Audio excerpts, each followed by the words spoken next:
National Resilience Institute, the Republic Indonesia, presents Jakarta Geopolitical Forum 2022.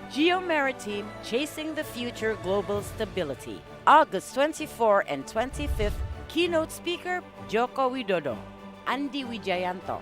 Speakers: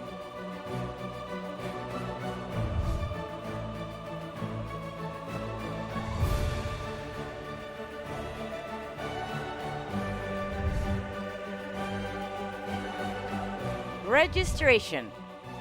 Jakarta Geopolitical Forum 2022. Maritime, Chasing the Future Global Stability. First off, thank you to the Resilience Institute for inviting me. I am aware of the burden on my shoulders. I have three things going against me. First, we are talking after lunch. People are already sleepy. Two, I am still recovering from jet lag, so I'll be a little sleepy. And third, we will be discussing economics, which is a topic that can be very challenging to focus on as well, but I shall endeavor to do my best. All right, so today I'm talking about and I will try to speak slower, being sensitive to the fact there is a translator. So we're talking about the maritime political economy in the Asia Pacific.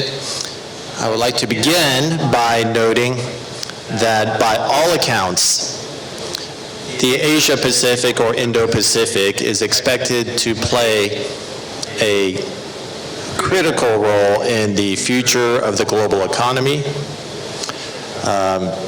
Many estimates put about 50% of world GDP in the Indo-Pacific by 2050. Most of the world's urban population, about half, is expected to be in the Indo-Pacific. And the working age population in Asia is expected to be roughly 3 to 4 billion people by 2040. Compare that with Europe, which is expected to only have 500 million. And in the United States, about 300 million people of working age by 2040. It shows you the enormous economic potential of Asia. Thank you for advancing. Please hold it on this slide. So to realize, To realize that potential, the maritime political economy will play an especially important role. Already, shipping accounts for the great majority of economic trade activity. As this slide indicates, seaborne trade has doubled every decade since 1945, and currently about 80% of global trade in goods occurs by sea. And shipping continues to be a very in-demand service, with the tonnage of ships doubling since 1990. Most shipping is containerized, and the map on the right shows where some of the most active ports for containerized shipping is located in East Asia, and as you can see, there's quite a bit going through the Malacca Strait and concentrated in the South China Sea. Next slide, please. Although there is enormous potential for economic growth in the Asia Pacific, and shipping will be important, there are obstacles to achieving that growth.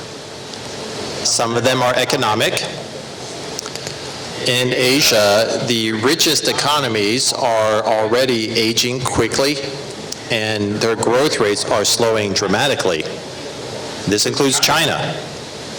China's population actually has declined in absolute terms starting this year, a full decade more earlier than a lot of people expected.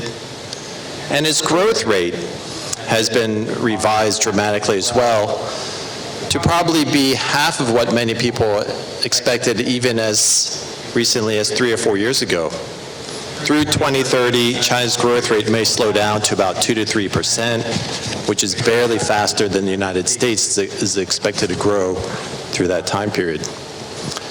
Politically, and sorry, I should add, in terms of economic obstacles, the developing countries in Asia have huge infrastructure requirements, and there is simply insufficient funding to modernize a lot of the infrastructure required, including infrastructure related to ports and sea trade.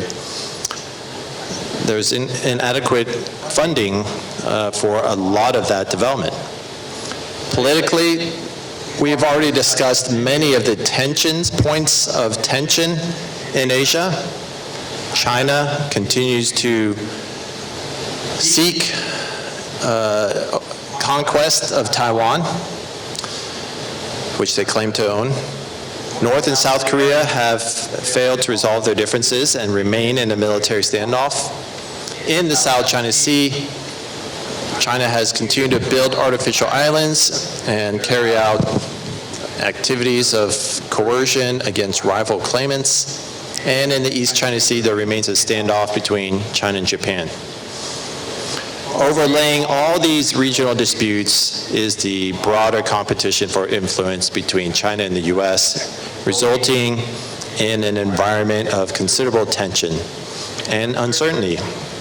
One reason why we are having this conference today is to see if there's some way to reconcile the economic potential of Asia with the political and economic hurdles that the region faces. We already discussed in the previous panel a lot of the political and security issues, so I will not address them in this presentation. Let's move on to the next slide. What I want to talk about instead are some of the economic initiatives that are being proposed as a way to overcome some of the hurdles and make full use of the potential for growth in the region. Leadership is required to help organize the regional economy of the Asia Pacific because there are many ways to try to maximize the potential of trade and build the infrastructure and manage the points of tension that are common throughout the region. But what kind of leadership and what kind of policies will be adapted? There are at least 3 major proposals that have been discussed. Some of them have been reviewed in the previous panel. I'm going to briefly discuss Belt and Road Initiative, again, Indo-Pacific Economic Framework, and the Geopolitical Fulcrum, which was proposed by Indonesia. Next slide, please. The Maritime Silk Road is the maritime component of the BRI, proposed around 2012, 2013. The map shows some of the routes that have been published in Chinese publications. The goal is to build infrastructure and promote trade and investment along the Southeast Asia, Indian Ocean routes connecting Africa and Eurasia to China. This overlaps with Chinese geopolitical ambitions. And here I want to emphasize that in Chinese writings, there is a clear perspective that economics cannot be separated from politics and security issues. The Chinese have stated over and over again that those who become economic partners with China must be ready to become security partners and political partners as well.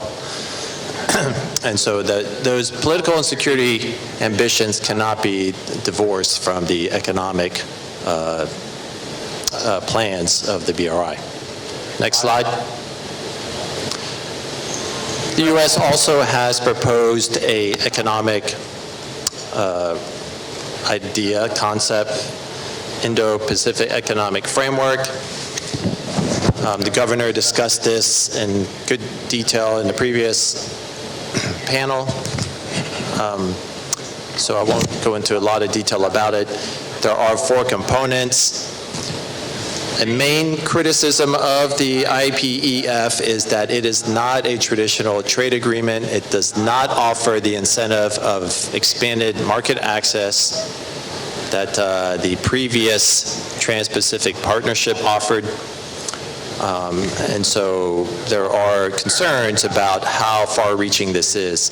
IPEF is fundamentally driven by security concerns, and probably the feature that is most attractive to countries is the feature about supply chain security and resilience.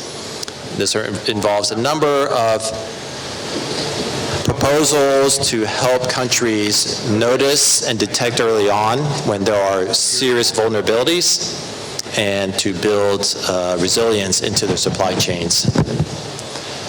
But the other aspects of the IPEF primarily deal with simplifying procedures to speed up trade and cooperation and incentives to promote shared goals like expanding green energy initiatives and reducing corruption.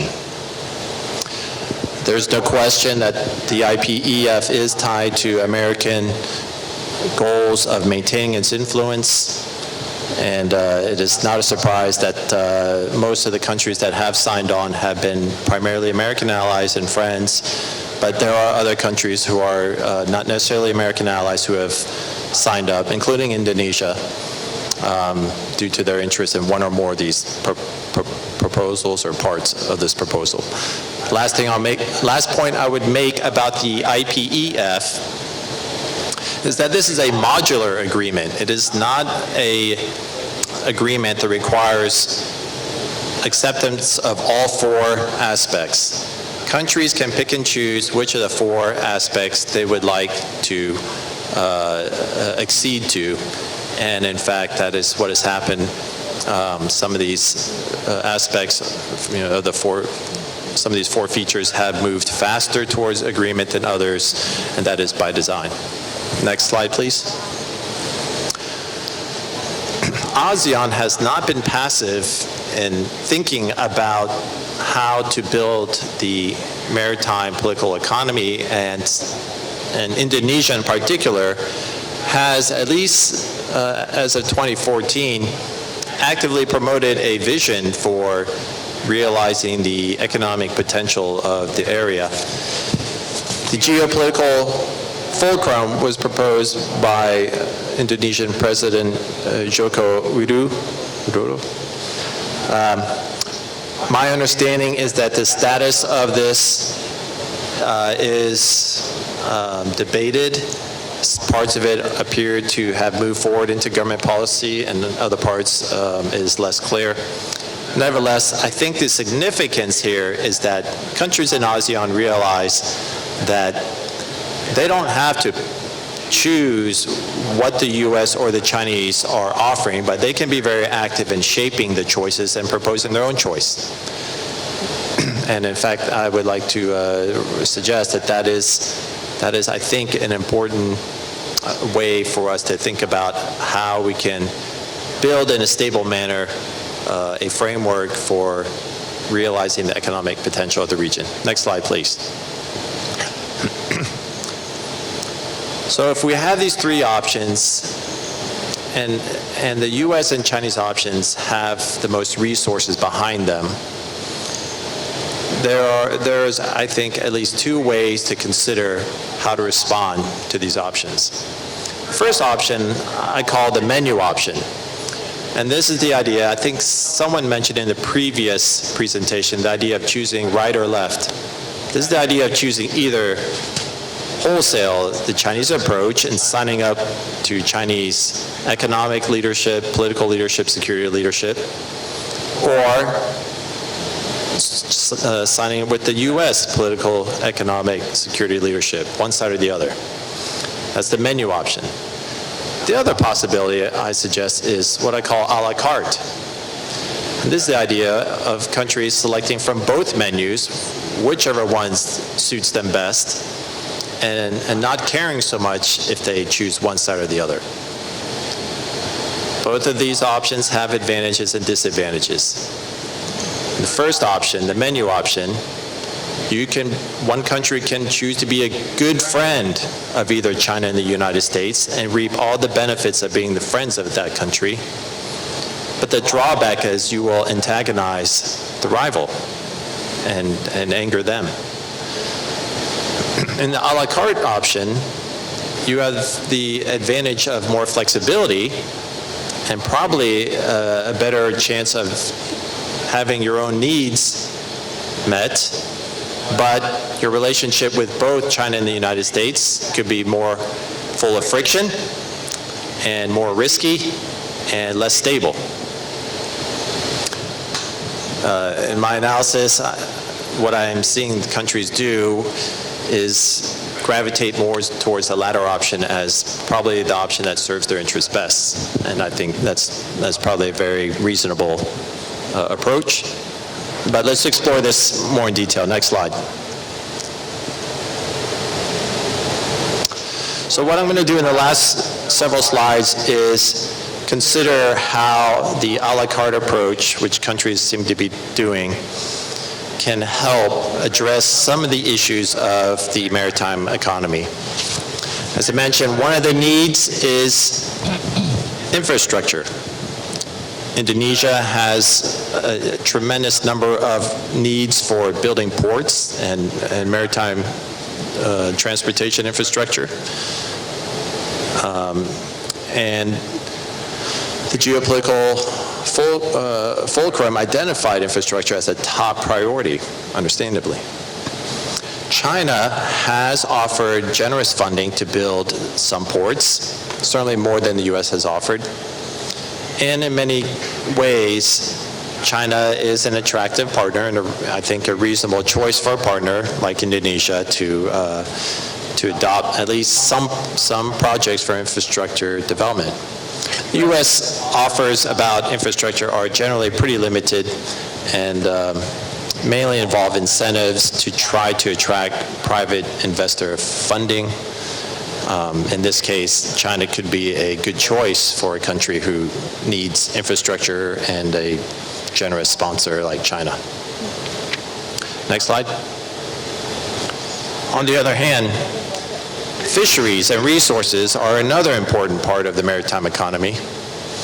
Indonesia has a large fisheries industry, and finding ways to ensure stable fisheries is important for economic growth and the maritime economy of Indonesia. China has offered to be a partner, but it is clear from the Chinese ideas and their behavior that one of the prices of cooperation with China will be that countries like Indonesia must accept and tolerate Chinese illegal, unreported, and unlawful fishery activity in their area. The U.S., by contrast, has offered to help countries like Indonesia more effectively police their fisheries and regulate such fishing activity. This proposal undoubtedly has angered and irritated China, but given Indonesia's own needs, it seems the United States is probably a more helpful partner on this issue than China. Next slide. Trade, another important part of the maritime political economy. China is a top trade partner of Indonesia.